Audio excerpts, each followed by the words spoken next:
The Apache Widow appeared at the edge of Caleb Moore's ranch just as dawn broke. Her silhouette cut sharply against the pale morning sky. She looked like someone who had walked for days without rest. Dust clung to her worn clothes, her hair was loosely tied, and her eyes carried a quiet intensity that made Caleb lower the rifle he had instinctively raised. She did not run, did not beg. She stepped forward with the dignity of someone who had already lost everything that could be taken. "My husband is dead," she said in a steady voice. "My tribe will not take me back. The world beyond them will hunt me." She paused, then spoke the words that froze Caleb where he stood.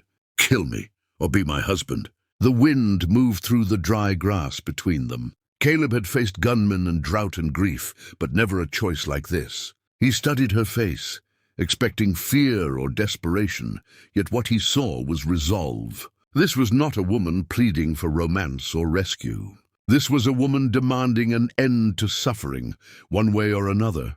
Caleb lowered his weapon fully and walked toward the well.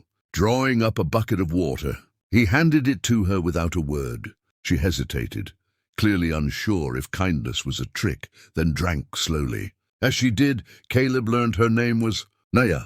She told him how her husband had been killed in a raid, how widows without protection were seen as omens of bad fate, how every road left her exposed to violence. Caleb listened. He did not interrupt or judge. When she finished, silence settled between them again, heavier than before. He thought of his own empty house, the meals eaten alone, the years spent surviving rather than living. He thought of how the world often forced people into corners and called it destiny. "I won't kill you," he said finally, "and I won't decide your life for you today." Confusion crossed her face. She had expected a quick end or a binding promise. Instead, he offered her shelter, food, and time. Time to rest, time to choose. Naya stayed that night in the barn, watching shadows move across wooden walls, waiting for cruelty that never came. As the sun set behind the hills, Caleb realized something had already changed. By refusing her ultimatum, he had given her something she hadn't had since her husband died, control over her own fate. And without fully understanding why, he knew that whatever came next would alter both their lives forever. Naya stayed on the ranch, but she moved through it like a guest who expected to be sent away at any moment. She rose before sunrise, helping with small tasks without being asked, feeding the chickens, carrying water, sweeping the porch. Caleb noticed she never touched anything that wasn't offered first. Survival had taught her caution better than words ever could. The ranch itself was quiet, broken only by the creak of wood and distant cattle. At night, Naya slept lightly in the small room Caleb had prepared, waking at every unfamiliar sound. Sometimes memories dragged her back to the past, the shouts, the gunfire, the moment her husband fell. She would sit upright, breath tight in her chest, reminding herself she was still alive. Caleb gave her space, but he watched carefully. He saw the strength in the way she worked, the sadness in the way she avoided mirrors, and the anger she swallowed whenever someone from town rode past the property and stared too long. Word spread quickly that an Apache widow was staying with him. Some neighbors warned him quietly. Others looked at him like he had already chosen a side. One afternoon, Caleb asked Naya to sit with him on the porch. He spoke plainly, without promises. He told her the truth, that keeping her there would bring trouble, that marrying her would bring even more. Soldiers might question them. Ranchers might turn against him. Life would not become easier. Naya listened, her hands folded tightly in her lap. When he finished, she spoke just as honestly. She told him that running would only delay death, that returning to her people would mean exile or worse, that being alone, unclaimed, meant constant danger.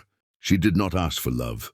She asked for partnership, for a name that could shield her. That night, voices carried from the edge of the land, men arguing, warning Caleb to send her away. Naya heard everything. Fear wrapped around her again, and she went to Caleb, ready to leave before she caused him harm. She said she would walk back into the desert if she had to. Caleb shook his head. He told her no one would decide her worth except herself. He said if the world demanded she belong to someone to survive, then he would stand beside her, not above her. Not as an owner, as a husband in name and protection, if she chose it. For the first time since she arrived, Naya looked directly at him without guarded eyes. She saw no hunger for control, no cruelty hiding behind kindness. She saw a man willing to face judgment so she wouldn't have to face death alone. By dawn, her decision was made. The plea she had first spoken returned, but it carried new meaning now. Not desperation, but resolve. This time, when she asked him to be her husband, it was not because she wanted to die, but because she finally wanted to live. Marriage did not change the world overnight. It only changed the way Naya and Caleb faced it. The small ceremony was quiet, witnessed by no one but the open sky and the land stretching endlessly around them. There were no celebrations, no smiles from neighbors, only whispers carried on the wind. For Naya, the new name gave her protection, but it did not erase fear. She still woke before dawn, still listened for danger, still kept part of herself guarded. Living as husband and wife was unfamiliar territory for both of them. Caleb treated her with patience, never raising his voice, never forcing closeness. That confused Naya more than cruelty ever had. She had learned to endure pain, not gentleness. When Caleb asked her opinion about the ranch, about decisions, about plans, she hesitated, unsure if her voice truly mattered. Trouble arrived faster than either of them hoped. A group of ranchers confronted Caleb near the fence line, accusing him of siding with the enemy, of bringing danger to the valley. One man spat near his boots and warned him that kindness to the wrong person could cost him everything. Naya watched from a distance, her chest tight with guilt. She believed she was the storm that followed him. That night, soldiers rode past the ranch, their presence heavy with threat. Though they did not stop, the message was clear. They were watching. Naya packed her few belongings before sunrise, ready to disappear before Caleb paid the price for her existence. She believed sacrifice was the only way to repay safety. Caleb found her at the edge of the property. He did not shout or command her to stay. He simply stood in her path and told her the truth. He said fear had ruled his life for too long already. He said losing her now would be another kind of death. He reminded her that marriage was not a cage. It was a choice they made together. Every day, something broke open inside Naya then. For the first time, she spoke of the night her husband died, of the shame placed on widows, of how survival had always come with conditions. Her voice shook, but she did not stop. Caleb listened without turning away. From that moment, the balance between them shifted. Naya no longer moved, like someone waiting to be discarded. She stood beside Caleb when visitors came. She met suspicious eyes with calm strength. Slowly, people began to see her not as a threat, but as a woman who belonged because she chose to, not because she was owned. Danger still lingered, but so did something new, trust, and with it, the understanding that fate was no longer something happening to them. It was something they were shaping together, step by step against a world that expected them to fail. The men accused Caleb openly of betraying his own people, of sheltering danger, of inviting violence into the valley. Their words were sharp, meant to provoke fear or shame. Caleb answered without anger. He said Naya was his wife, that she had harmed no one, and that the land did not belong to hatred. If protecting his family made him an enemy, then he would bear that name. Naya spoke then, surprising even herself. She did not plead or apologize.